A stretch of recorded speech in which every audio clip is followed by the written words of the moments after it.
Bhojpuri power star Pawan Singh का new year song धमाका, जिसे जानकर आप भी हैरान रह जाएंगे और खेसारी तो बिल्कुल परेशान हो जाएंगे। तो क्या है खबर की पूरी जानकारी डिटेल में बताएंगे। उससे पहले अगर आप चैनल पर नए हो तो वीडियो को दिल से लाइक करके चैनल को सब्सक्राइब जरूर करें। बिना समय लेते हुए वीडियो को स्टार्ट करते हैं। आप लोग जानते ही होंगे, शुरू से ही पावर स्टार पवन सिंह लगातार 4-5 सालों से न्यू ईयर सॉन्ग लाते रहते हैं। इसलिए 2023 में 1 जनवरी को ऐसा धमाका करेंगे कि सब कोई हैरान रह जाएगा।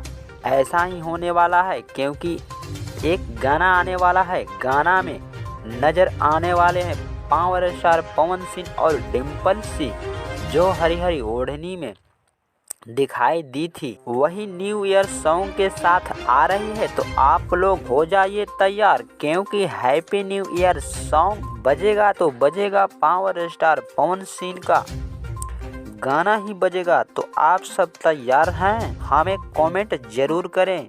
ये गाना DRS म्यूजिक से आएगा और इस गाना लिखे हैं विजय चौहान, जो लाल घाघरा को लिख चुके हैं। साथ में शिल्पी राज का आवाज़ है और पावर स्टार पवन सिंह का। तो बस आज के लिए इतना ही। मिलते हैं अगले नेक्स्ट धमाका वीडियो के साथ। तो चैनल को सब्सक्राइब करें। धन्यवाद दोस्तों।